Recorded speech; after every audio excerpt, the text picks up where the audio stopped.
বৈষম্য বিরোধী ছাত্র আন্দোলনে আহত বিজিবি সদস্য ও শিক্ষার্থীদের দেখতে মঙ্গলবার সকালে বর্ডার গার্ড বাংলাদেশ বিজিবি হাসপাতালে যান স্বরাষ্ট্র উপদেষ্টা ব্রিগেডিয়ার জেনারেল অবসরপ্রাপ্ত এম সাখাওয়াত হোসেন।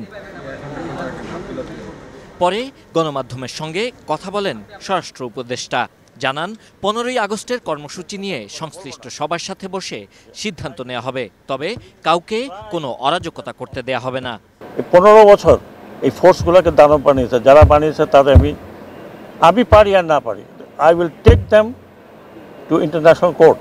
তারা কত লোক মেরেছে, প্রত্যেকটি ইনস্টিটিউশন ধ্বংস করেছে। আমাদের এই ফোর্সকে, এই রকম ফোর্সকে দানব বানিয়েছে পুলিশ, আনসার, র্যাব, বিজিবি।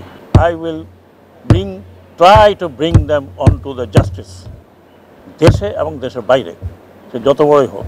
আমার হাতে যদি পড়ে, I will straight way put them into jail. এ সময় তিনি বলেন, পুলিশ বাহিনী তাদের কাজের জন্য অনুতপ্ত। শিক্ষার্থীদের হত্যার হুকুমদাতা সবাইকেই আইনের আওতায় আনা হবে। এর মধ্যেই তালিকা তৈরির কাজও শুরু হয়েছে। হুকুমের আসামি তাদের সবার লিস্ট আমাদের কাছে আছে। আপনারা 2-1 দিনের মধ্যে অ্যাকশন দেখবেন, কারণ আমি তো এটা মালিক না, আমি সাইন করতে পারি।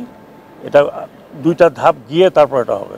আশা করি আজকে বা কালকের মধ্যে আপনারা খবর জেনে যাবেন।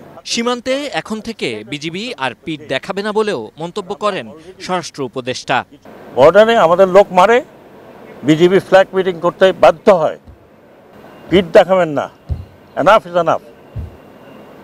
আমাদের বর্ডারের মধ্যে ঢুকে মারে আর আমরা বলি ওটা ফ্ল্যাগ মিটিং করছে, সব ঠিক হয়ে গেছে। আন্দোলনের নিহতের ঘটনায় অভিযুক্ত পুলিশ সদস্যদের বিরুদ্ধে সরকারি নীতি অনুযায়ী ব্যবস্থা নেওয়া হবে বলেও জানান স্বরাষ্ট্র উপদেষ্টা। Sabbir Ahmed, ATN news, Dhaka.